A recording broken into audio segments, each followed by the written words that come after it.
शेजारच्या सुनीता आंटीचा नवरा संजय 2 दिवसांसाठी दुसऱ्या शहरात गेला होता. म्हणून आंटीला रात्री भीती वाटे म्हणून त्यांनी मला लहान समजून त्यांच्याजवळ झोपायला घेऊन गेले. त्या एकदम मस्त आहेत आणि खूप सुंदर बाई आहेत. त्यांना पाहून कोणीही सांगू शकत नाही की त्यांचे वय 30 वर्षापेक्षा जास्त असेल. त्यांनी आपले शरीर खूप मेंटेन ठेवलेले आहे. काही वेळाने त्या झोपल्या. मग मी मध्यरात्री उठून, माझं नाव आदित्य आहे. माझ्या घरामध्ये 3 लोक राहतात. माझी आई शोभा, माझे पप्पा विजय. पण मी लहानपणापासून खूप चांगली मालिश करतो. आमच्या नातेवाईकांमध्ये सर्व लोकांना माहीत आहे की मी मालिश केली की त्यांचे दुखणे वगैरे एकदम कमी होऊन जाते. काही दिवसांपूर्वीची गोष्ट आहे. आमच्या घराच्या समोर असलेले एक घर एकदम मोकळे होतं. आता त्या घरामध्ये 2 महिन्यापूर्वी एकदम नवीन भाडेकरू आले होते. त्यांच्या घरामध्ये 3 लोक होते. पती संजय, पत्नी सुजाता आणि त्यांचा मुलगा राहुल. एका महिन्यात आमचे त्या घराबरोबर खूप चांगले संबंध झाले. आमच्यात खूप येणं जाणं होतं. एका दिवसाची गोष्ट आहे. माझ्या आईला तिच्या पायामध्ये त्रास होऊ लागला होता आणि मी तेव्हा ऑफिसमध्ये होतो. तर शेजारच्या सुजाता आंटी आमच्या घरी आल्या आणि त्यांनी आईला आयोडेक्स मलम लावला आणि थोडी मालिश करून दिली. त्यामुळे काही वेळासाठी माझ्या आईला खूप आराम झाला. मग आंटी तिथेच आईजवळ बसून राहिल्या. मलाही त्या दिवशी जास्त काम नव्हतं म्हणून मी त्या दिवशी लवकर घरी आलो. घरी येऊन सर्व पाहिलं. आईला त्रास होता. आईने तिला आयोडेक्स लावून मालिश करून दिली होती. मग आंटी म्हणाल्या, तुझ्या आईच्या पायामध्ये त्रास होता म्हणून मी थोडी मालिश करून दिली. मी आईला म्हणालो, मी तुला मालिश करून देतो. मग मी आईला मालिश करून दिली आणि तिला थोडा आराम झाला. आंटी म्हणाल्या, वा, काय मालिश करतो तू, इतका लवकर आराम मिळाला. आई म्हणाली, हो, तो तर आमच्या सर्व नातेवाईकांमध्ये मालिशसाठी खूप फेमस आहे. त्याच्या हातामध्ये जादू आहे. तेव्हा आंटी म्हणाल्या, चला, कधी मला त्रास झाला तर तू मालिश करून दे. मी त्यांना हो म्हणालो. कधीही सांगा, तुम्हाला मदत करून मला खूप आनंद होईल. अरे, मी तर तुम्हाला माझ्या आंटीविषयी सांगायचं एकदम विसरूनच गेलो. त्या एकदम मस्त आहेत आणि खूप सुंदर बाई आहे. त्यांना पाहून कोणीही सांगू शकत नाही की त्यांचं वय 30पेक्षा जास्त असेल. त्यांनी आपलं शरीर खूप मेंटेन ठेवलं आहे. त्यांना पाहून माझी भावना एकदम दाटून यायची. त्यांनी शरीर खूप चांगल्या रीतीने सांभाळलं आहे.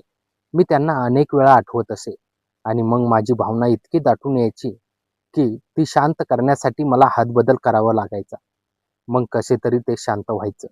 पण मनामध्ये पुन्हा त्यांचे विचार आले की ती भावना परत दाटून यायची. काही दिवस असंच चालू राहिलं.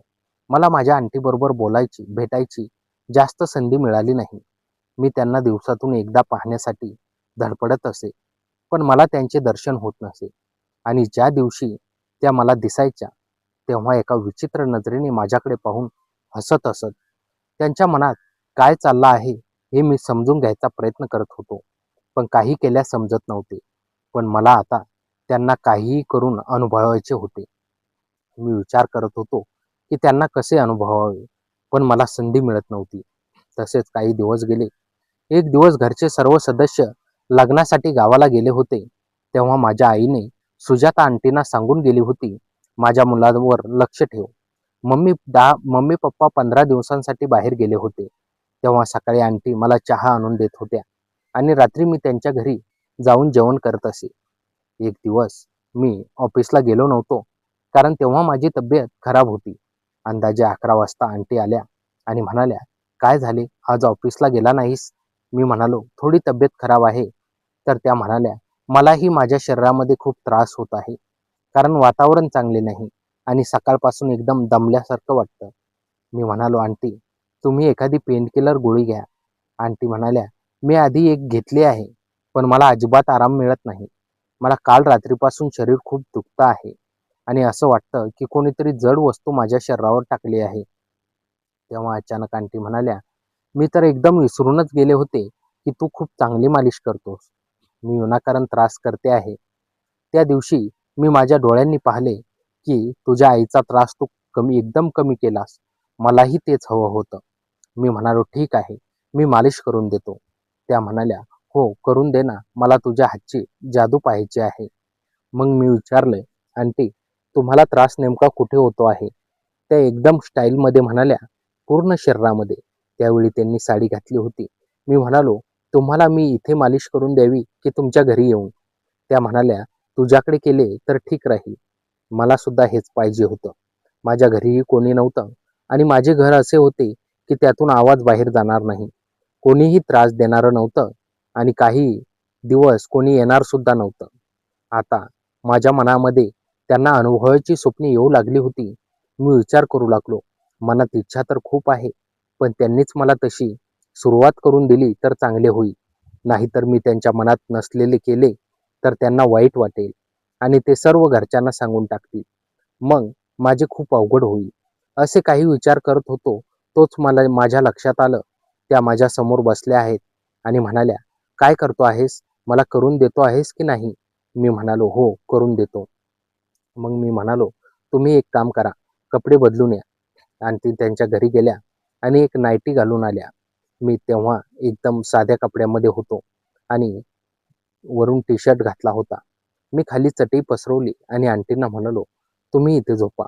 मग तेलाची बाटली काढली आणि त्यांच्या पायांना मालिश करायला सुरुवात केली.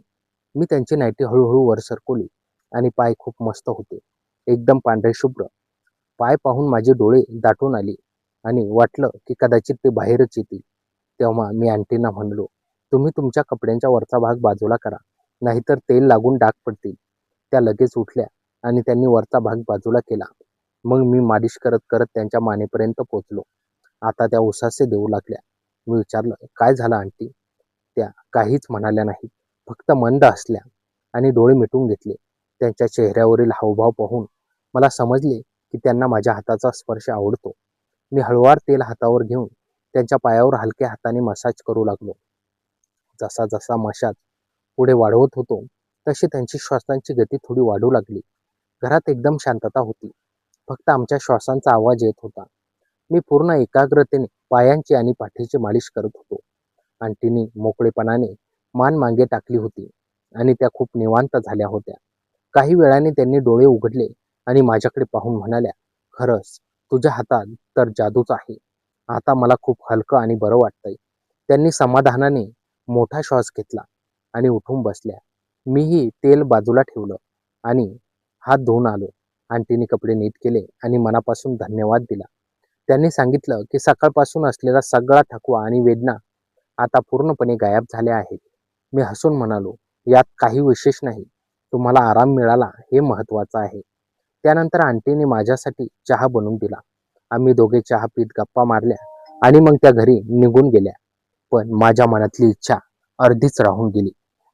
दुसऱ्या दिवशी सकाळी माझी तब्येत पूर्णपणे ठीक झाली होती. आंटींनी सकाळी नेहमीप्रमाणे माझ्यासाठी नाश्ता आणि चहा आणला. कालच्या मालिशमुळे त्यांना खूप आराम मिळाला होता. त्यामुळे त्यांच्या चेहऱ्यावर एक वेगळा ताजेपणा आणि आनंद दिसत होता. चहा देताना त्या म्हणाल्या, काल रात्री मला इतकी शांत झोप लागली की गेल्या अनेक दिवसात सुद्धा लागली नव्हती. मी हसून त्यांचे आभार मानले आणि ऑफिसला जाण्याची तयारी सुरू केली. ऑफिसमधून संध्याकाळी परत आल्यावर मी नेहमीप्रमाणे आंटीच्या घरी जेवायला गेलो. तिथे त्यांचे पती संजय आणि मुलगा राहुलही होते. गप्पा मारताना आंटींनी सर्वांसमोर माझी स्तुती केली आणि सांगितले की माझ्या मालिशमुळे त्यांचा त्रास कसा गायब झाला. संजय काका हसून म्हणाले, तुझ्याकडे ही खूप चांगली कला आहे आणि तू वेळेवर मदत केलीस हे उत्तम झालं. पुढील काही दिवसात माझे आणि शेजारच्या कुटुंबाचे नाते अधिकच घट्ट आणि विश्वासाचे झाले. मी ऑफिसच्या कामात व्यस्त झालो आणि आंटी सुद्धा त्यांच्या दैनंदिन कामामध्ये रमल्या. 15 दिवसांनी माझे आई बाबा लग्नाहून परत आले. आईने आंटीचे मनापासून आभार मानले की त्यांना माझ्या जेवणाची आणि काळजीची पूर्ण जबाबदारी उत्तम पार पाडली. मग काही दिवस असेच गेले. मला वाटले आता काही होणार नाही, पण सांगतात ना, वेळीच सर्वांची येते. माझ्यासोबतही तसेच घडले. काही दिवसानंतर आंटीचे पती संजय यांना कंपनीच्या कामानिमित्त दुसऱ्या शहरात जावे लागले आणि त्यांचा मुलगा राहुल सुद्धा शिक्षणाच्या निमित्ताने बाहेर गेला होता. त्यामुळे आंटी रात्री घरात पूर्णपणे एकट्या होत्या. रात्रीच्या वेळी घरात एकट्या राहण्याची त्यांना थोडी भीती वाटत होती. संध्याकाळी आंटी आमच्या घरी आल्या आणि त्यांनी माझ्या आईशी या गोष्टीबद्दल बोलणी केली. त्या आईला म्हणाल्या, रात्री घरात एकटं वाटतं आणि भीती वाटते, त्यामुळे आज रात्रीपुरता तुझ्या मुलाला माझ्या घरी झोपायला पाठवशील का? म्हणजे मलाही सुरक्षेची काळजी वाटणार नाही. हे ऐकून माझ्या मनात लड्डू फुटले. मी अशाच गोष्टींची वाट पाहत होतो. आईने लगेच होकार दिला आणि मला रात्री जेवण झाल्यानंतर आंटीच्या घरी जाण्यास सांगितले. जेवण उरकून रात्री मी आंटीच्या घरी गेलो. आंटीने मला दिवाणखान्यातील सोफ्यावर व्यवस्थित अंथरून दिलं आणि पिण्याचं पाणी जवळ ठेवलं. रात्रीचे 10:30 वाजले होते. घरातील सर्व लाईट्स बंद करून आंटी त्याच्या बेडरूम मध्ये निघून गेल्या आणि मी हॉलमधील सोफ्यावर पडून राहिलो. सर्वत्र शांतता पसरली होती, पण माझ्या मनात विचारांचे वादळ उठले होते. आई बाबा घरी असताना आणि आंटीचे कुटुंब असताना ज्या गोष्टीची मला फक्त आशा होती, ती संधी आज अचानक माझ्या समोर होती. मी सोफ्यावर पडून छताकडे पाहत विचार करत होतो, आता काय करावे? आंटी खरोखर झोपल्या असतील की त्या सुद्धा माझी वाट पाहत असतील? त्यांनी मला हॉलमध्ये सोफ्यावर अंथरून दिले होतं, पण माझ्या मनातील भावना शांत होण्याचे नाव घेत नव्हत्या. मी हळूच उठून बसलो. हॉलमध्ये त्यांच्या बेडरूमच्या दिशेने जाणारा दरवाजा थोडासा उघडा होता आणि त्या उघडीतून मंद प्रकाशाची एक छोटीशी रेषा बाहेर येत होती. मी अत्यंत हलक्या पावलाने उठलो आणि बेडरूमच्या दाराजवळ जाऊन उभा राहिलो. आतून त्यांच्या श्वासांचा मंद आवाज येत होता. मी हळूच दरवाजा थोडा पुढे ढकलला आणि आत पाहिलं. आंटी बेडवर बाजूला वळून झोपल्या होत्या. रात्रीच्या त्या मंद प्रकाशात त्यांचे रूप अधिकच आकर्षक दिसत होते. त्यांचे मेंटेन केलेले शरीर आणि चेहऱ्यावरील शांत भाव पाहून माझ्या मनातील धाडस वाटले. मी विचार केला, जर आज मी काही पाऊल उचललं नाही तर ही संधी पुन्हा कधीच मिळणार नाही. मी हळूच बेडरूम मध्ये प्रवेश केला आणि त्यांच्या बेडच्या अगदी जवळ जाऊन उभा राहिलो. माझ्या हृदयाचे ठोके वेगाने चालले होते. मी हळूच त्यांच्या शेजारी बेडवर बसलो. बेड हल्ल्यामुळे आंटीने थोडी हालचाल केली आणि डोळे उघडले. समोर मला अचानक बसलेले पाहून त्या थोड्या दचकल्या आणि म्हणाल्या, काय झालं? तू इथे का आलास? काही अडचण आहे का? त्यांचा आवाज ऐकून मी थोडा घाबरलो, पण स्वतःला सावरत अत्यंत नम्र आणि हळुवार आवाजात म्हणालो, आंटी, मला हॉलमध्ये एकटं वाटत होतं आणि झोपही येत नव्हती. तेव्हा आंटी म्हणाल्या, ठीक आहे, तू इथेच झोप. असे म्हणून त्या झोपल्या, पण मला काही झोप येत नव्हती. आंटी झोपेत दिसत होत्या. घरात अंधार होता.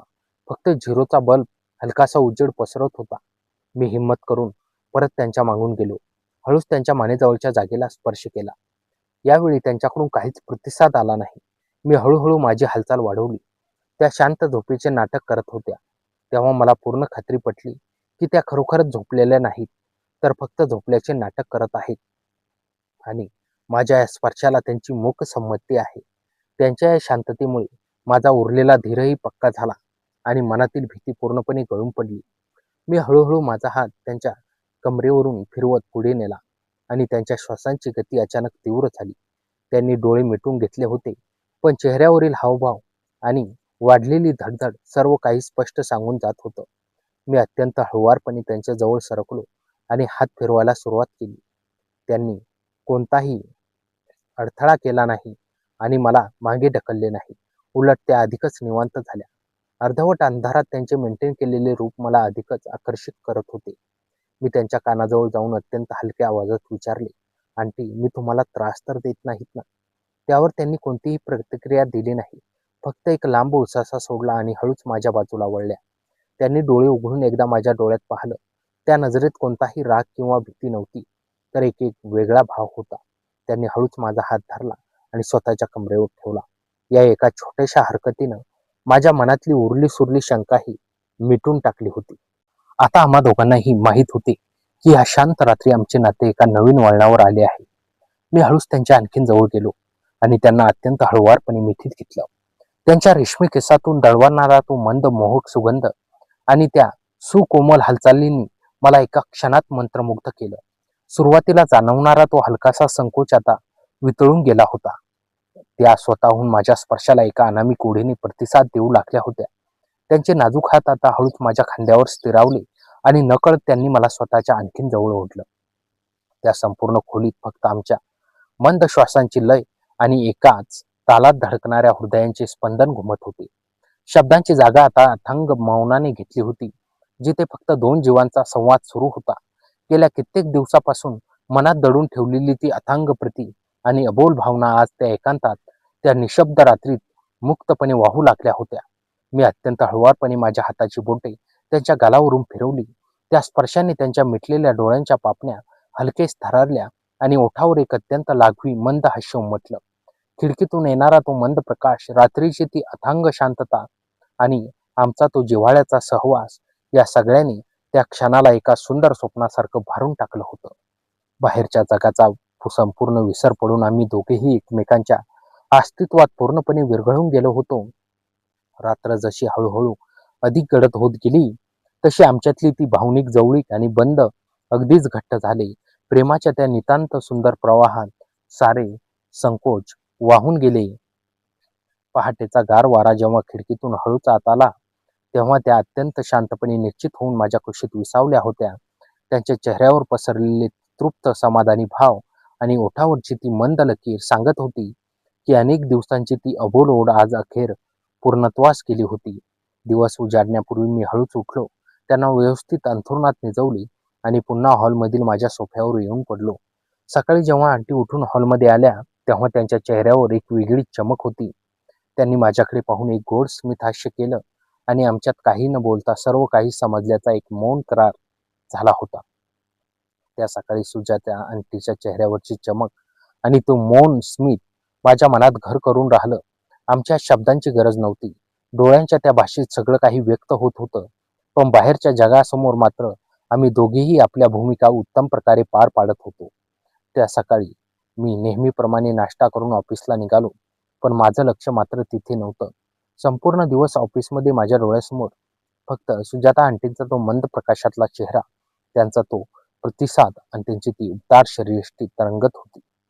कामात चुका होऊ लागल्या. बॉसने दोनदा विचारलं, आदित्य, आज काय झालंय तुला? अर्धवट काम करतोस? पण मी काही उत्तर देऊ शकलो नाही.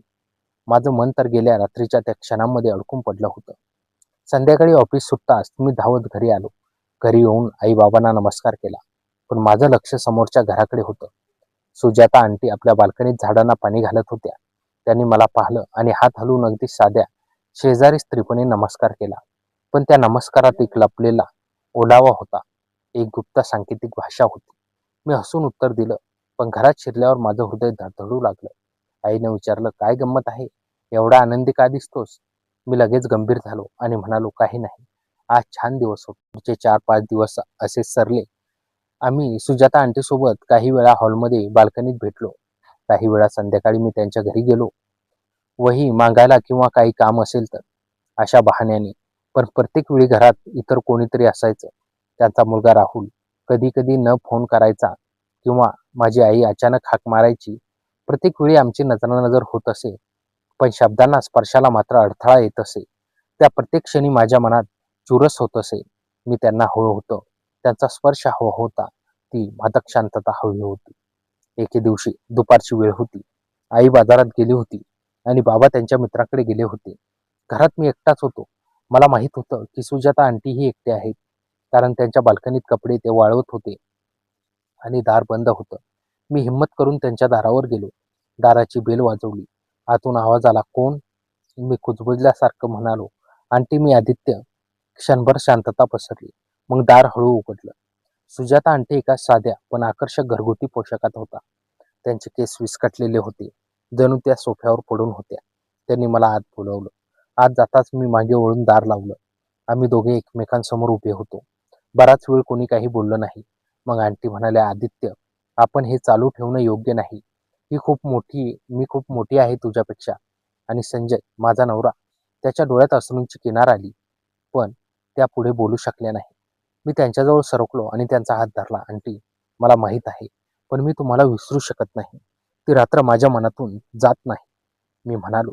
त्या क्षणी त्या माझ्या कुशीत येऊन कोसळल्या. आम्ही पुन्हा एकमेकांत गुंतलो. त्या दुपारी घरात एकटेपणा होता, पण आमच्यासाठी ती वेळ थांबल्यासारखी वाटत होती. जवळजवळ तासभर आम्ही एकमेकांच्या स्पर्शात ओठात विसावलो.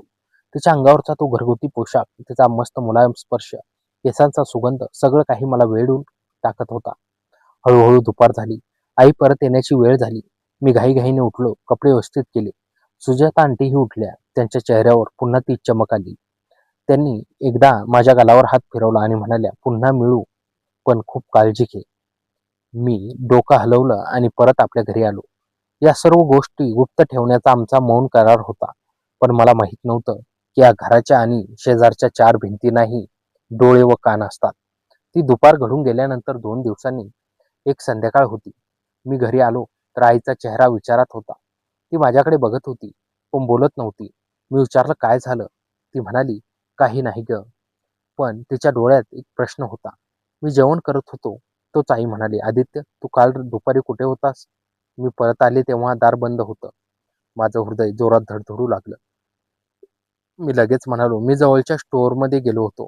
काही वस्तू मिळत नव्हत्या म्हणून फिरलो. आईने विश्वास ठेवला की नाही कळलं नाही, पण तिने ते सोडून दिलं. मात्र मी कितीही सावध असलो तरी शेजारच्या आणखीन एका आंटी होत्या, कविता काकू. त्या सगळ्यात गप्पा-टप्पा करणाऱ्या, प्रत्येकाची बारकाईने निरीक्षण करणाऱ्या. त्यांना कदाचित मी सुजाता आंटीच्या घरातून बाहेर पडताना दिसलो असेल. कारण तिसऱ्या दिवशी सकाळी मी बाहेर पडतो तोच कविता काकू त्यांच्या बाल्कनीत उभ्या होत्या आणि माझ्याकडे एका विशिष्ट नजरेने पाहत होत्या. मी त्यांचा नमस्कार केला, पण त्यांनी हसून, आदित्य कसं आहेस? आईला सांग मला भेटायला येईल, असं म्हटलं. त्यांच्या हसण्यात एक वेगळी चीड होती, एक वैषम्य होतं. मला गारठा आला. मी लगेच ऑफिसला निघून गेलो, पण मनात खूप अस्वस्थता होती. ऑफिसमध्ये बसून मी विचार करत होतो, कविता काकूंनी काही पाहिलं असेल तर त्यांनी कोणाला सांगितलं तर नसेल ना? माझी आई आधीच शंका घेते आहे. आणि सर्वात महत्त्वाचं म्हणजे सुजाता आंटीचे पती संजय काका परत येणार आहेत. त्यांनी फोनवर सांगितलं होतं की त्यांचं काम जवळजवळ संपलं आहे. आणखीन 4-5 दिवसात ते परत येतील. या विचाराने मला घाम फुटला. घरात आई बाबा आहेत, शेजारी आहेत आणि वर संजय काका परत आले तर? दुसऱ्या दिवशी सकाळी मी लवकर उठलो. कविता काकू आमच्या घरी आल्या होत्या. त्या आईबरोबर स्वयंपाकघरात बसून गप्पा मारत होत्या. मी तिथून जात होतो तर काकूने मला थांबवलं. आदित्य बाळा, तू तर आता मोठा झालास. तुझी लग्नाची आठवण येते. आमच्या बाजूच्या एका मुलीला बघतो का? मी हसून म्हणालो, अजून नाही काकू, करिअर हवंय. तेव्हा काकू म्हणाल्या, हो ना, पण मोठे होतात तेव्हा लग्नाचे विचार येतात. काही तर लहानपणीच मोठ्या गोष्टी करायला लागतात. त्यांनी हे शब्द अशा अर्थाने उच्चारले की मला थंडीच वाजली. मी तात्काळ तिथून निघालो. आईचा चेहरा मात्र कडवट झाला होता. तिने काकूंशी काय बोललं होतं मला माहित नव्हतं, पण वातावरणात विषारीपणा येत होता. त्या रात्री मी सुजाता आंटींना एक गुप्त संदेश पाठवला. आंटी, कविता काकूंना काहीतरी वाटतंय, काळजी घ्या. थोड्याच वेळात उत्तर आलं, मला माहिती आहे संजयने उद्या परत येण्याचं सांगितलं आहे. आपण आता भेटू नये. कृपया करून कोणाला काही सांगू नकोस. तो संदेश वाचून माझ्या मनात वादळ उठलं. मी तिला परत उत्तर दिलं, पण आंटी आपण ते कसं शक्य आहे? पण तिच्याकडून उत्तर आलं नाही. पण तिच्याकडून उत्तर आलं, आदित्य, मी एक पत्नी आहे, एक आई आहे. क्षणिक सुखासाठी आयुष्य उद्ध्वस्त करायचं नाही. मला तू आवडतोस, पण हे योग्य नाही. संजय खूप चांगला आहे. मी त्याच्यावर विश्वासघात करू शकत नाही. ते शब्द वाचून मला जणू वीज पडल्यासारखं झालं. पण आता कुठे एक आशाही होती की ही ती फक्त घाबरलेली प्रतिक्रिया असेल. दुसऱ्या दिवशी संध्याकाळी मी ऑफिसहून परत आलो. तोच आईने सांगितलं, आदित्य बघ, संजय काका परत आले. नुकतंच रिक्षातून उतरला. मी खिडकीतून बघितलं. सुजाता आंटीच्या घरासमोर एक रिक्षा उभी होती. संजय काका त्यांच्या बॅगा उतरवत होते. त्यांचा चेहरा शांत आणि गंभीर होता. सुजाता आंटी दारात उभ्या होत्या. त्यांच्या हातात पाण्याचा ग्लास होता. त्यांनी काकांना पाहिलं आणि स्मित केलं. पण त्या स्मितात मला एक कृत्रिमता जाणवली. काकांनी आत जाताना एकदा मागे वळून घराकडे बघितलं. त्यांची नजर सरळ माझ्या डोळ्यात भिडली. त्यांनी हात हलवून नमस्कार केला. मीही हात हलवला, पण माझा थरकाप उडाला होता. रात्री जेवणाच्या वेळी आई म्हणाली, संजय काका परत आले तर आपण त्यांना जेवणाचं आमंत्रण देऊया. भाजी करते. बाबा म्हणाले, हो, काही दिवसांनी परत आलेत, पाहुणे म्हणून येऊ द्या. मला हे ऐकून थंडी वाजली. मी म्हणालो, आई, अजून त्यांना विश्रांती घेऊ दे. पण आई ऐकणार नव्हती. ती म्हणाली, अरे, शेजारी असतात ते विश्रांतीला काय? आपण त्यांच्याकडे जाऊन भेटून येऊ. मी लगेच म्हणालो, मला थोडी डोकेदुखी आहे, मी झोपतो. आईने माझ्याकडे बघितलं. तिच्या नजरेत तीच शंका होती, पण ती काहीच बोललं नाही. मी माझ्या खोलीत गेलो, पण मला झोप येत नव्हती. मी मोबाईल घेऊन सुजाता आंटींना मेसेज केला, संजय काका आले, काही बोलले का? तुम्ही ठीक आहात का? बराच वेळ उत्तर न आल्याने मी अस्वस्थ झालो. जवळपास अर्ध्या तासाने उत्तर आलं, मी ठीक आहे, संजय विश्रांती घेतोय. तू काळजी करू नकोस, प्लीज आता मेसेज करू नको. त्या शेवटच्या वाक्याने मला खूप वाईट वाटलं, पण त्यात एक भीती होती, एक सावधगिरी होती. मी समजून गेलो. दुसऱ्या दिवशी सकाळी मी ऑफिसला जायला बाहेर पडतो, तोच संजय काका त्यांच्या घराच्या बाहेर उभे होते. त्यांनी मला पाहिलं आणि मोठ्याने हाक मारली. आदित्य, कसा आहेस रे? त्यांचा सूर इतका सामान्य आणि प्रसन्न होता की मला आश्चर्य वाटलं. मी त्यांच्याकडे गेलो. त्यांनी मला कडेवाटे घेतलं आणि म्हणाले, तुझी आई म्हणाली होती तू खूप चांगली मालिश करतोस. सुजातालाही तुझ्या मालिशने खूप आराम मिळाला म्हणे.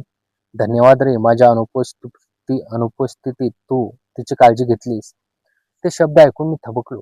त्यांचा स्वर प्रेमळ होता, पण त्यांच्या डोळ्यात एक वेगळीच चमक होती. मी गडबडून म्हणालो, काही नाही काका, मला मालिश करायला आवडते. आंटींना त्रास होत होता म्हणून केली. ते हसले आणि म्हणाले, खूप आभार. चल, संध्याकाळी तुमच्या घरी येतो.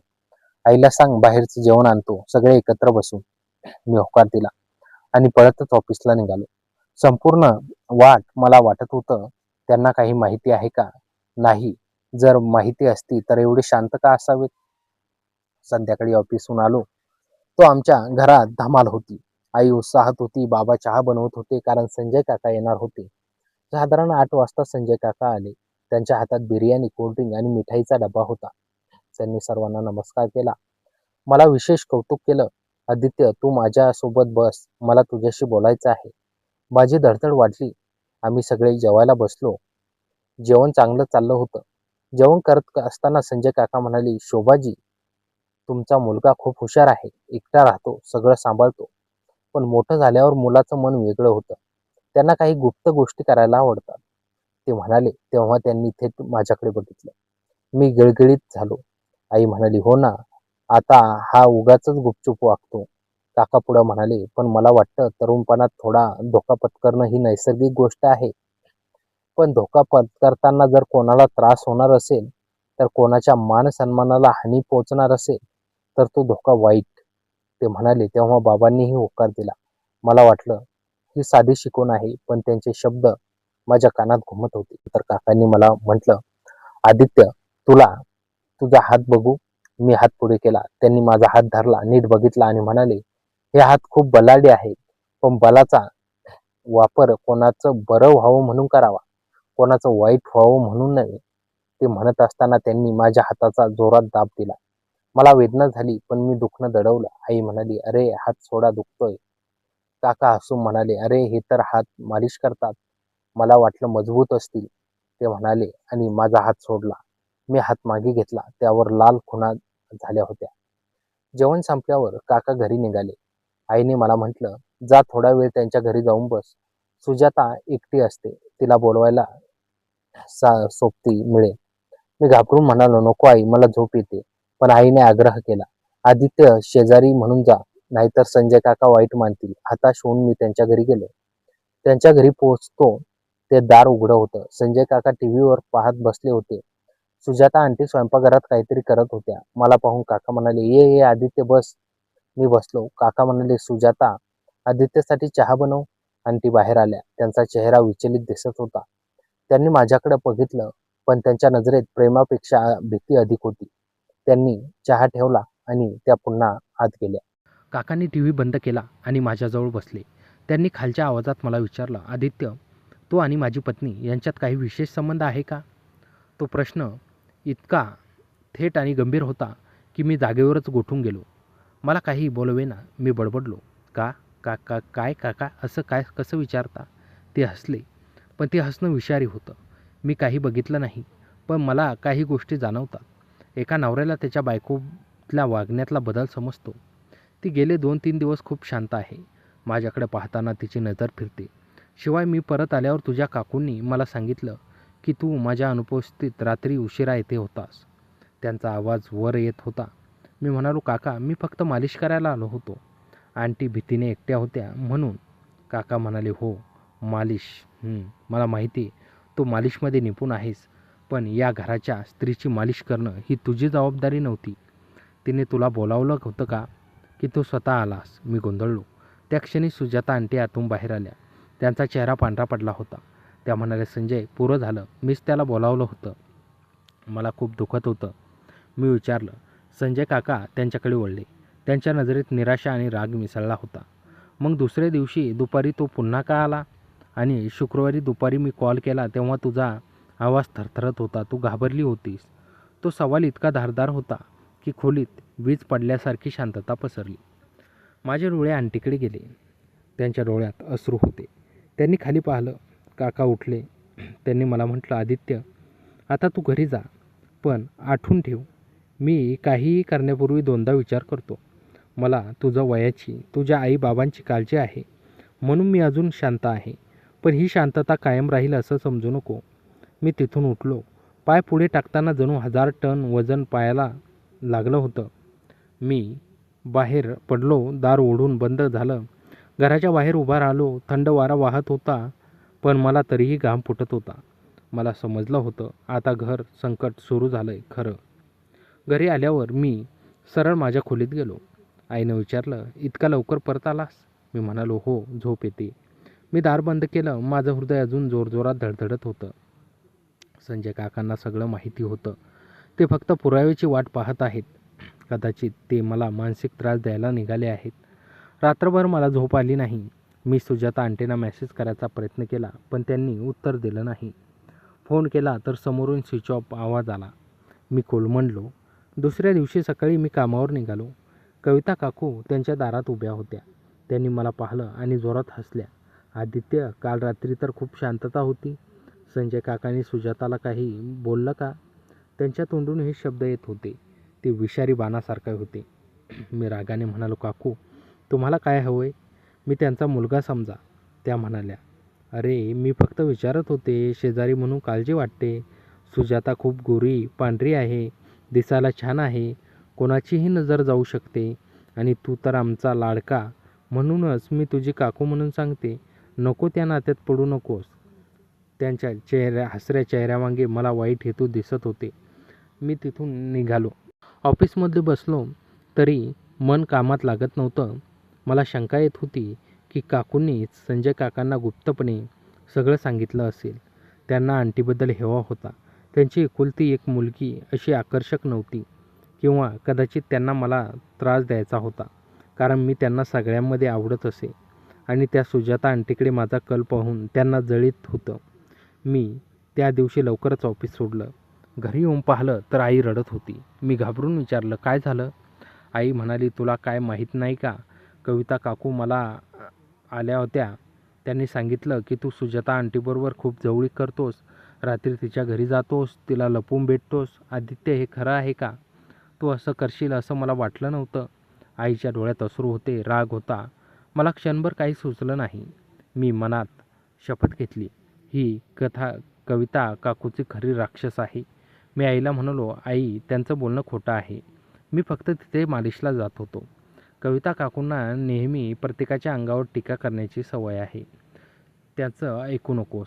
आई थोडी शांत झाली, पण तिच्या चेहऱ्यावरची अस्वस्थता गायब झाली नव्हती. पण आदित्य, लोकांची बोलणी जगाला काय वाटेल? सुजाता ही विवाहित स्त्री आहे. तुझी प्रतिष्ठा आणि तिची प्रतिष्ठा यांचा विचार कर. कृपा करून त्या घरी जाऊ नकोस. त्या रात्री मी आईला वचन दिलं, जाणार नाही.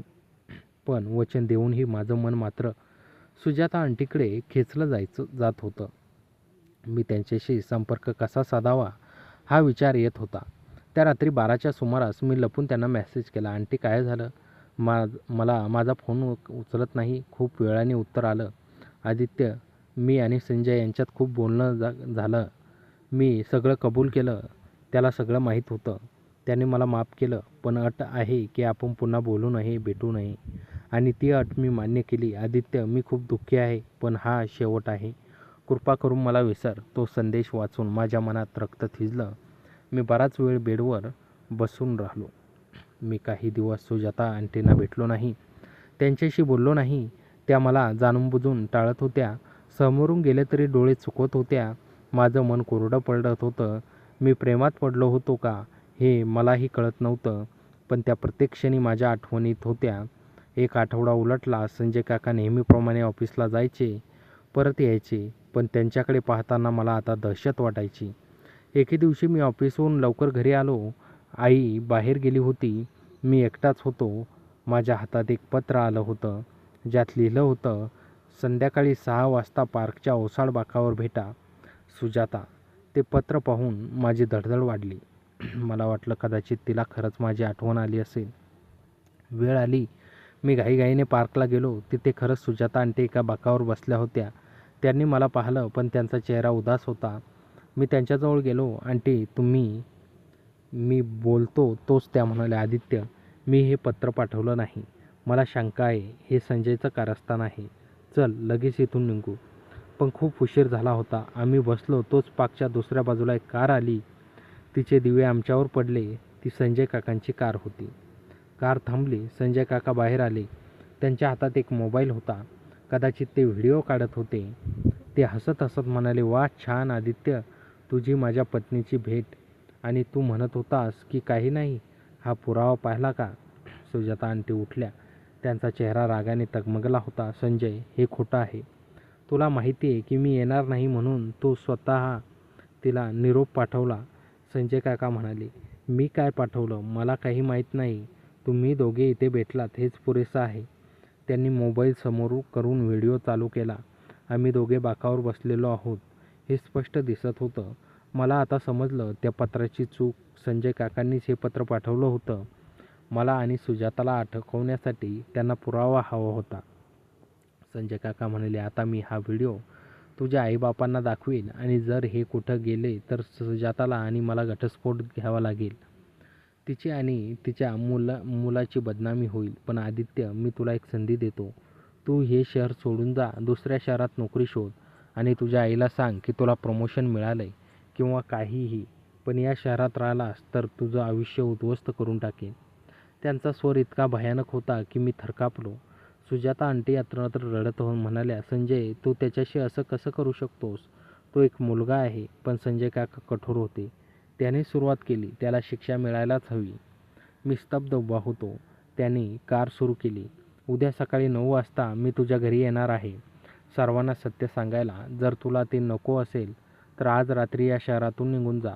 इतकं सांगून ते कार घेऊन निघून गेले. सुजाता आंटी जमिनीवर कोसळल्या. मी त्यांना उठवलं. आंटी, मी संपलो, पण मी तुम्हाला सोडून जाणार नाही. त्या म्हणाल्या, आदित्य, जा, तू लहान आहेस. मी माझं आयुष्य जगून घेतलंय, पण तुझं नुकसान होऊ देऊ नकोस. संजय खरोखरच हे करेल. तो निर्दयी आहे. मी त्यांना धरलं.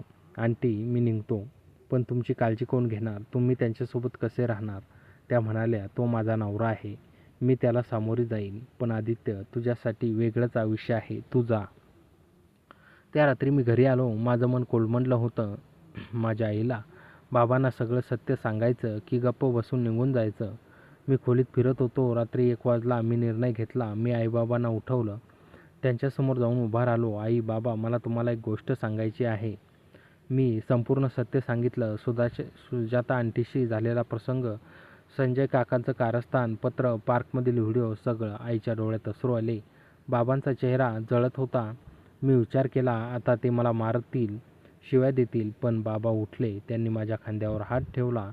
आदित्य, तू आम्हाला नंतर का सांगितलं? इतके दिवस आम्ही काय करत होतो? संजय तर आमचा मित्र. त्याने थेट आमच्याशी का बोलला नाही? तो काय समजतो आपल्याला? बाबांच्या आवाजात राग होता. पण तो आमच्या विरोधात नव्हता. आई म्हणाली, आदित्य, तू चूक केलीस, पण संजयने कारस्थान करून तुला फसवलं, हेही चूक आहे.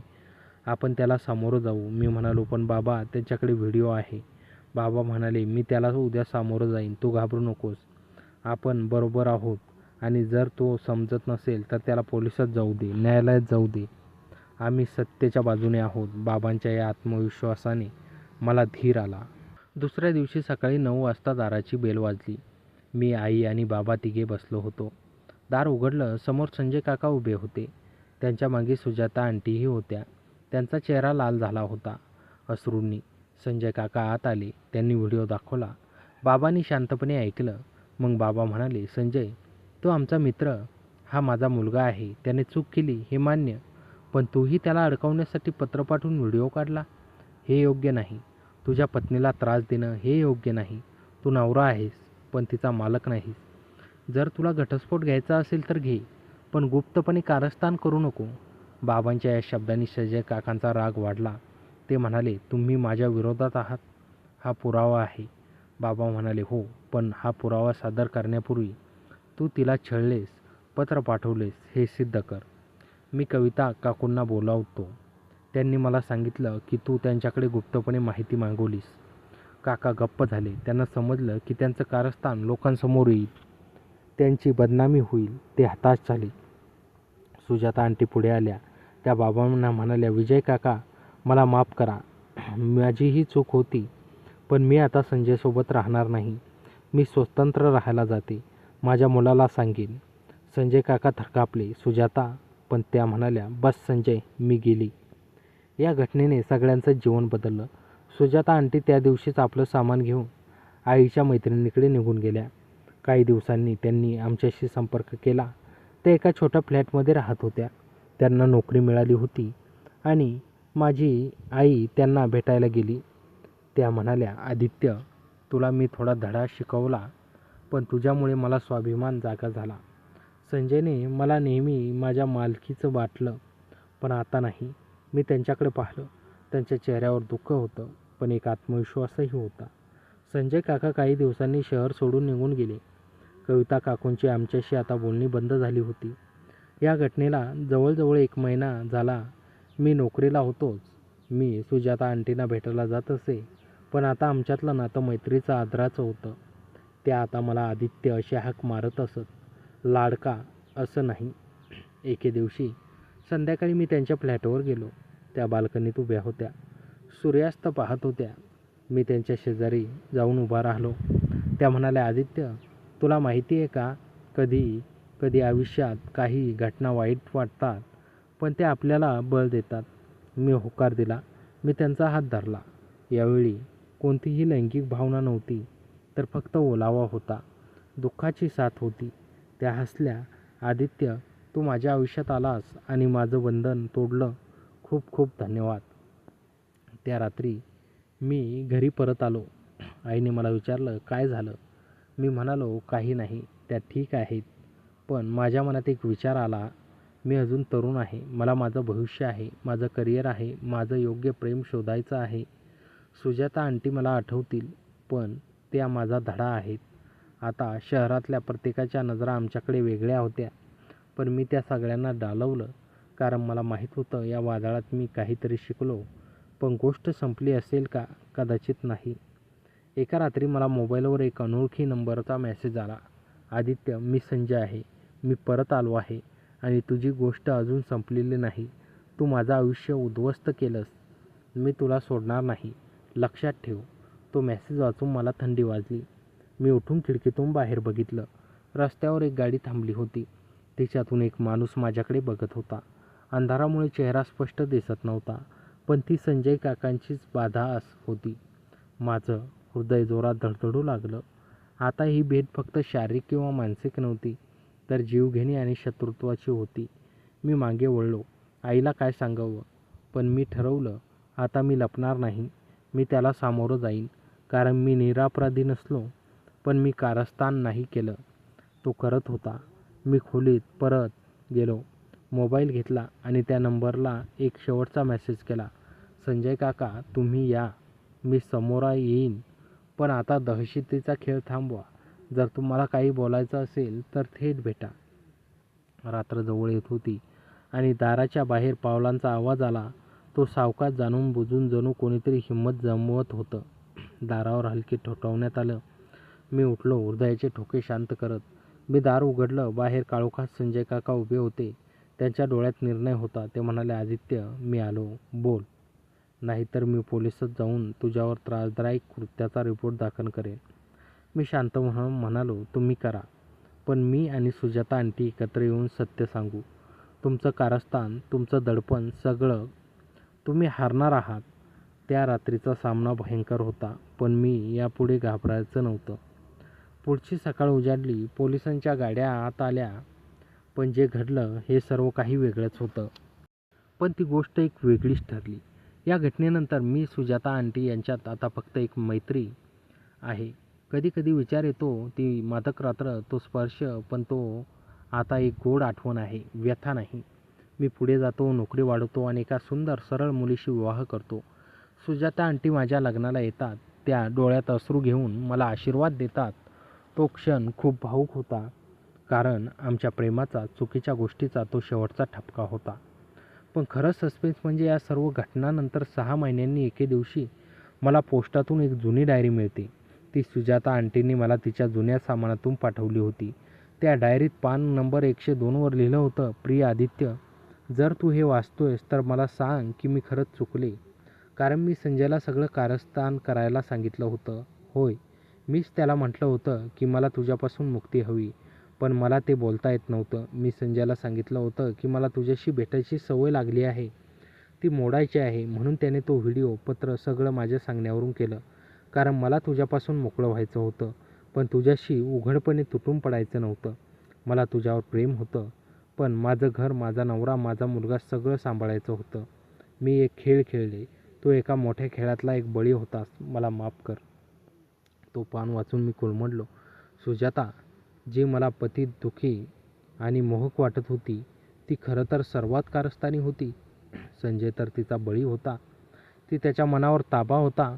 मी आणि संजय दोघेही तिच्या जाळ्यात होतो. हा सस्पेन्स मला जाणवला. मी ती डायरी जाळून टाकली, कारण काही सत्य उघड होणं चांगलं नाही. पण त्या रात्री मी पुन्हा एकदा तिच्या त्या मादक स्मिताचा विचार केला. त्या स्मितात अजूनही एक रहस्य होतं आणि एक धोका होता. आणि हो, संजय काका तिच्यासोबत पुन्हा एकत्र आले होते, कारण त्यांना तिच्याशिवाय राहता येत नव्हतं. ती खरोखरच सर्वात मोठी विजेती होती. पण मी या सगळ्यांपासून बाहेर पडलो होतो. एक नवीन आयुष्य सुरू केलं होतं. पण त्या रात्री मी झोपताना शपथ घेतली, कधीही कोणाच्या मादकपणात अडकू नये. कारण त्या मादकपणामागे कितीतरी कारस्थाने दडलेली असतात, जे आपल्याला खाऊन टाकतात. आणि आजही मला जेव्हा डोळ्यांसमोर त्या दाराचा काळोख आणि सुजाताचं स्मित आठवतं, तेव्हा मला गारठा येतो. 5 वर्ष उलटून गेली. मी आदित्य शर्मा आता वयाच्या 28व्या वर्षात पाऊल ठेवलं होतं. त्या सर्व घटनांना 5 वर्षाचा कालावधी झाला होता. पण त्या गोष्टी माझ्या मनात जशाच्या तशा ताज्या दिसत होत्या. तरीही माझं आयुष्य पुढं सरकत होतं. माझी नोकरी चांगली होती. एका आघाडीच्या IT कंपनीत मी प्रोजेक्ट मॅनेजर झालो होतो. पगार, प्रतिष्ठा, करिअर सगळं व्यवस्थित होतं. पण सर्वात महत्त्वाचं म्हणजे माझं लग्न झालं होतं. माझी पत्नी आरती एक साधी, सुंदर, अत्यंत समजूतदार मुलगी होती. तिच्याशी माझी ओळख एका सोशल मीडिया प्लॅटफॉर्मवर झाली होती. माझ्या आईला ती पहिल्यापासून आवडत होती. पण आमचं लग्न व्हायला 2 वर्ष झाली होती आणि आम्हाला एक छोटीशी गोंडस मुलगी, अवनी. तिचं वय 2 वर्ष होतं. अवनीचे काळे कुरळे केस आणि तिचे ते गोड हास्य माझं संपूर्ण जग होतं. आई आणि बाबा आमच्याच घरात वेगळ्या खोलीत राहत होते. नाती सुनेसोबत त्यांचा छान संसार चालला होता. घरातलं वातावरण सुखाचं, हास्याचं होतं. आता त्या थोड्या धोक्याच्या दिवसांची आठवण येईल तेव्हा मला स्वतःलाच आश्चर्य वाटायचं. सुजाता आंटी, ती आता कुठे असेल? कधी कधी मनात विचार यायचा. पण तो विचार येताच मी आरतीला आणि अवनीला घट्ट मिठी मारायचो. त्यांनी मला स्थिरता दिली होती, शांतता दिली होती. मी जळालेल्या डायरीचा विचार डोक्यातून काढून टाकला होता. खरं तर त्या डायरीने मला धक्का दिला होता की सुजाता आंटी कारस्थानी होत्या. पण ती डायरी आता राग झाली होती. संजय काकांनी गेली काही वर्षे आमच्याशी संपर्क केला नव्हता. त्यांनी शहर सोडल्याचं आम्हाला कळलं होतं. कविता काकू मात्र अजूनही त्या शेजारी राहत होत्या. त्यांच्याशी आमचे संवाद केवळ नमस्कार नमस्कार इतकंच होतं. आईला त्यांचा राग होताच, पण आता त्या वयोवृद्ध झाल्या होत्या, त्यामुळे कोणीही जुने वाद काढत नव्हतं. ही गोष्ट वसंत ऋतूची होती. बाहेर हलका सोनेरी उन्हाचा लखलखाट होता. मी घरी आलो तोच अवनी धावत माझ्याकडे आली. बाबा, ती म्हणाली. माझ्या कुशीत उडी पडली. मी तिला उचललं आणि उंच गिरकी दिली. आरती स्वयंपाकघरातून बाहेर आली. तिनं ॲप्रॉन घातलं होतं. हातात एक नेहमीचा गोड हास्य होतं. आज खूप लवकर आलास, काय झालं? मिटेल, ती म्हणाली. मी म्हणालो, काही नाही, काम लवकर संपलं आणि अवनीला उठवायची वेळ झाली. आम्ही तिघे जेवणाच्या टेबलावर बसलो. जेवण चांगलं चाललं होतं आणि आई आणि बाबा बोलत होते. अचानक आई म्हणाली, आदित्य, आज कविता काकूंनी मला कॉल केला. त्या म्हणत होत्या सुजाता पुन्हा या शहरात परत आली आहे. ती काही कामानिमित्त आली आहे. तो नाव ऐकताच माझ्या हातातला एक काटा खाली पडला. आरतीने माझ्याकडे बघितलं. तिला सगळं माहीत होतं. लग्नापूर्वीच मी तिला संपूर्ण सत्य सांगितलं होतं. मी लपवायला नको म्हणून तिला कडवट सत्य सांगितलं. तिने ऐकलं, रडली, पण नंतर म्हणाली, भूतकाळ भूतकाळातच राहू दे, आपण वर्तमानात आनंदी आहोत. पण सुजाताचे नाव ऐकताच आरतीच्या डोळ्यात एक चमक आली, एक लहानशी अस्वस्थता. ती म्हणाली, ती या शहरात का आली? आई म्हणाली, कविता म्हणाली, तिच्यावर काही गुन्हा दाखल झाला आहे आणि ती कोर्टाच्या कामासाठी आली आहे. पण नेमकं काय झालं हे कळत नाही आहे. मी लगेच विषय बदलला. बघू नको ग, ती आली असेल तर आली, आपल्याला काय. पण माझं मन असंतुलित झालं होतं. त्या दिवशी मला रात्रभर झोप लागली नाही. मी उठून बाल्कनीत गेलो. गार वारा वाहत होता. मला आठवण झाली त्या पार्कची, त्या व्हिडिओची आणि सर्वात शेवटी त्या डायरीची. सुजाता आंटी इतक्या कारस्थानी होत्या, तर त्यांना पुन्हा या शहरात कशाची गरज पडली? मी मागे वळलो. तोच आरती आली. तिने माझा हात धरला. काय विचार करतोयस? मी म्हणालो, काही नाही. पण तिचं नाव ऐकून जुने दिवस आठवले. आरती म्हणाली, आदित्य, तू घाबरू नकोस. ती आता तुझं काही बिघडू शकत नाही. आपण निर्दोष आहोत. मी तिच्या डोळ्यात पाहिलं. तिच्या डोळ्यात प्रेम आणि विश्वास होता. मी तिला कवेत घेतलं, पण मला वाटलं खरंच ती आता काही बिघडू शकत नाही. 2 दिवसांनी मी ऑफिसमध्ये एका महत्त्वाच्या मीटिंगमध्ये होतो. अचानक माझा मोबाईल वाजला. नंबर अनोळखी होता. मी कॉल डिस्कनेक्ट केला आणि 5 सेकंदात पुन्हा वाजला. मी मीटिंग सोडून बाहेर आलो. कॉल उचलला. समोरून गंभीर, अधिकृत आवाज आला, नमस्कार, आदित्य शर्मा बोलताय का? मी म्हणालो, हो बोलतोय. मी इन्स्पेक्टर पाटील बोलतोय, सायबर सेलमधून. तुम्हाला एका गंभीर प्रकरणात बोलावण्यात येत आहे. तुम्ही संजय माळी यांना ओळखता का? ते नाव ऐकताच माझ्या अंगाचं रक्तच थिजलं. मी गडबडून म्हणालो, हो, ते माझे शेजारी होते, पण गेली 5 वर्षे माझा त्यांच्याशी संपर्क नाही. इन्स्पेक्टर म्हणाले, महोदय, संजय माळी यांचा मृत्यू झाला आहे. गेल्या रात्री त्यांचा मृतदेह त्यांच्या अपार्टमेंटमध्ये सापडला. घटनास्थळावर एक आत्महत्यापत्र सापडलं आहे, ज्यात तुमचा उल्लेख आहे. कृपया ताबडतोब करून पोलीस ठाण्यात या.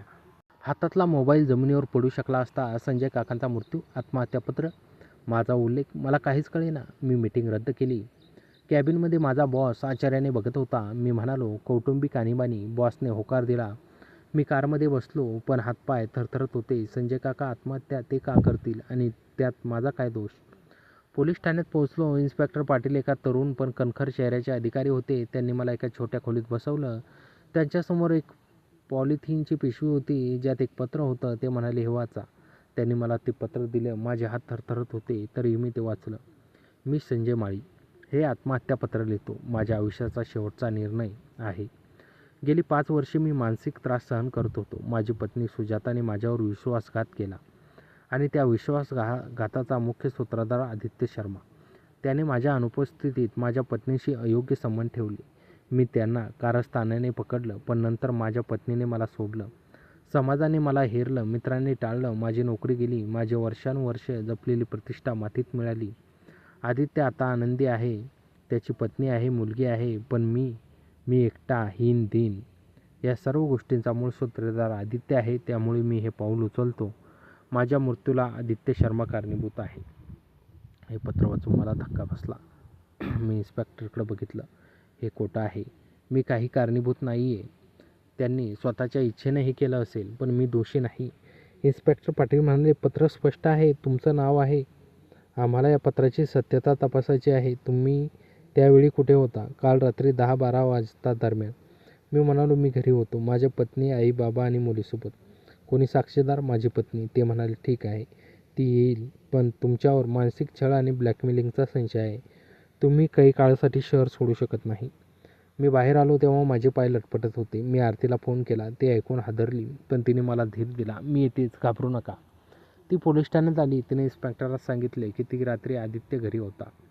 मी तिला म्हणालो, पण संजय काकांचा मृत्यू कसा झाला? इन्स्पेक्टर म्हणे, त्यांनी स्वतःला गळफास घेतला. नैराश्याचा त्रास होता. त्यांच्या घरातून अनेक अँटी प्रेसिडेंट बाटल्या सापडल्या. मला वाईट वाटलं, पण त्याचवेळी मला रागही आला. मी नाही, सुजाता आंटीचं तर कारस्थानी होत्या. त्यांनी आम्हाला वेड्यात काढलं. मी इन्स्पेक्टरला म्हणालो, मला एक गोष्ट सांगायची आहे. सुजाता माळी या नावाची व्यक्ती आहे. ती संजयची पत्नी. तिनेच तर मला संजयला अडकवलं होतं. तीच खरी कारणीभूत आहे. इन्स्पेक्टर म्हणाले, आम्ही तिच्याशी बोललो आहोत. ती या शहरात आली आहे. ती म्हणाली की संजयला 5 वर्षापूर्वी सोडलं होतं. त्यानंतर तिचा त्याच्याशी संपर्क नाही. पण आम्ही तपास करत आहोत. इन्स्पेक्टरांनी मला घरी जाऊ दिलं, पण चेतावणी दिली, शहर सोडू नका. घरी आलो तो वातावरण गडद होतं. आई व बाबा चिंतेत होते. मी सगळं सांगितलं. बाबा म्हणाले, हा संजय आत्महत्या हे खरं नाही. आई म्हणाली, त्याने आपल्या आदित्यवर दोष कसा लावला? आरतीने माझा हात घट्ट धरला होता. ती म्हणाली, आम्ही लढू, आम्ही निर्दोष आहोत. पण त्या रात्री जेव्हा आम्ही दोघे खोलीत होतो तेव्हा आरती म्हणाली, आदित्य, मला एक गोष्ट विचारायची आहे. तो पत्र खरंच खोटं आहे का? त्यांनी आत्महत्या का केली असेल? तू त्यांच्याशी कधी बोललास का? तिचा स्वर चिंताजनक होता. मी म्हणालो, आरती, मी तुला सत्य सांगितलं आहे. मी संजयला शेवटचा पाहिला तेव्हा तो रागाने भरलेला होता. पण मी त्याला धमकी दिली नाही आणि त्या रात्री मी घरी होतो. आरती म्हणाली, पण मला विचित्र वाटतं. त्या सुजाताने माझ्या नवऱ्याचं आयुष्य किती गुंतागुंतीचं केलं आहे आणि मला वाटतं संजयच्या मृत्यूमागे सुजाताचा हात असेल. मी हादरलो. तुला काय म्हणायचं आहे? आरती म्हणाली, तिला पैसे हवे असतील किंवा बदला. तिने संजयला मारलं असेल किंवा आणि तुझ्यावर दोष लावला असेल. तिने या शहरात येण्याचं कारण कोर्टात सांगितलं, पण कदाचित ती संजयच्या मागे होती. मी गप्प बसलो. आरतीचा तर्कसुद्धा वाटला. सुजाता आंटी खूप मादक, खूप हुशार होत्या. त्या माणसाच्या मनात डोकावून त्या खेळी करू शकत होत्या. तीच डायरी, तीच खरी खून होती. मी आरतीला म्हणालो, तुझं बरोबर आहे. आपण स्वतः तपास करायला हवा, कारण पोलिसांना फक्त पत्र दिसतंय आणि माझं नाव त्या पत्रात. पोलिसांचा कल माझ्यावरच आहे. आरती म्हणाली, हो, पण आपल्याला कोण मदत करेल? दुसऱ्या दिवशी सकाळी मी एक निर्णय घेतला. मी थेट माझ्या जुन्या घरी गेलो. तिथे कविता काकू राहत होत्या. त्यांच्याशी बोलणं मला अप्रिय होतं, पण प्रत्येक गोष्टीची बारकाईने नोंद ठेवत होत्या. जर कोणाला काही माहीत असेल तर त्या. मी त्यांच्या दारावर बेल वाजवली. काकूंनी दार उघडलं. मला पाहून त्याच्या डोळ्यात चमक आली. अरे आदित्य, किती दिवसानंतर दिसलाय? आता मोठा माणूस झालाय. आईबाबा कसे? त्यांचा स्वर गोड होता. पण मला विश्वास होत नव्हता की मी म्हणालो, काकू, मला तुमच्याशी गंभीरपणे बोलायचं आहे. संजय काकांचा मृत्यू झालाय. तुम्हाला माहिती आहे का? त्यांचा चेहरा गंभीर झाला. हो, मला कळलं. काल संध्याकाळी पोलीस आले होते. मला विचारपूस केली. मी सांगितलं, संजय गेली 5 वर्षे इथे नव्हता. मी त्यांना आज बोलवण्याची विनंती केली. मी थेट विचारलं, तुम्हाला माहिती आहे का माझ्यावर आत्महत्या पत्रात दोष लावला आहे? काकू म्हणाल्या, हो, पोलिसांनी सांगितले. तू तर शांत, निर्दोष मुलगा आहेस. संजयचं मन विकलं होतं. पण एक गोष्ट सांगते, त्या दिवशी संजय इथे आला होता. कधी? मी हुरचडून विचारलं. मृत्यूच्या 2 दिवस आधी तो माझ्याकडे आला. तो खूप अस्वस्थ होता. तो म्हणाला, सुजाता पुन्हा मला भेटली आहे. ती म्हणते की तिला खूप पैसे हवे आहेत, नाहीतर ती जुनी डायरी सार्वजनिक करेल. मी तिला सांगितलं, माझ्याकडे पैसे नाहीत. तेव्हा ती म्हणाली, मग तो आत्महत्या करून आदित्यला फसव. मला तिचं बोलणं विचित्र वाटलं, पण मी त्याला समजवलं. हे ऐकून मला जणू वीज पडली. म्हणजे सुजातानेच त्याला आत्महत्या करायला सांगितलं? काकू म्हणाल्या, हो, तिने त्याला पैसे नसल्याचं सांगितलं आणि म्हणाली, तू मेलास तर मला वारस म्हणून विमा रक्कम घेईन आणि आदित्यला दोष देईन. त्यामुळे माझा बदला पूर्ण होईल. मला वाटलं ती वेडी आहे, पण संजय दुःखी होता. काकू पुढे म्हणाल्या, आणि एक गोष्ट, संजय मेल्याच्या रात्री मी बाल्कनीतून बघितलं. एक स्त्री त्यांच्या घरात शिरताना दिसली. अंधारात चेहरा दिसला नाही, पण ती बांधा सुजातासारखा होता. मला वाटतं ती कदाचित पोलीस असतील, पण आता वाटतं ती सुजाता असावी. मी थरकापलो. तुम्ही पोलिसांना सांगाल का? काकू म्हणाल्या, नाही. मी घाबरले, पण आता तू आलास म्हणून सांगितलं. मी काकूंचे आभार मानले आणि पोलीस ठाण्यात गेलो. इन्स्पेक्टर यांना सगळं सांगितलं. ते म्हणाले, हा गंभीर आरोप आहे. आम्ही घटनास्थळाच्या आसपासचे CCTV तपासतो. जर ती तिथे दिसली तर मग तिच्यावर खुनाचा आरोप होऊ शकतो. मला थोडा धीर आला. 2 दिवसांनी पोलिसांनी सुजाताला चौकशीसाठी बोलावलं. मला सुद्धा बोलावलं. पोलीस ठाण्यात दोघे पोचलो. सुजाता आंटी एका बाकावर बसल्या होत्या. 5 वर्षे उलटली होती, पण त्याचा चेहरा अजूनही सुंदर होता. पण त्या थोड्या वयस्कर झाल्या होत्या. डोळ्याभोवती अजूनही सुंदर होता. त्या सुरकुत्या पडल्या होत्या, पण त्यांचा तो माझा खुलावा कमी झाला नव्हता. माझ्याकडे पाहून त्या हसल्या. ते हास्य पाहून मला पूर्वीप्रमाणे गारठा आला. त्यांच्या डोळ्यात एक चमक होती. बदला, कारस्थान किंवा कदाचित दुःखही. तर मित्रांनो, कथेचा पुढचा भाग पुढच्या व्हिडिओमध्ये येईल. कथा कशी वाटली कमेंटमध्ये नक्की कळवा आणि चॅनलवर नवीन असाल तर आता सबस्क्राईब करा. धन्यवाद.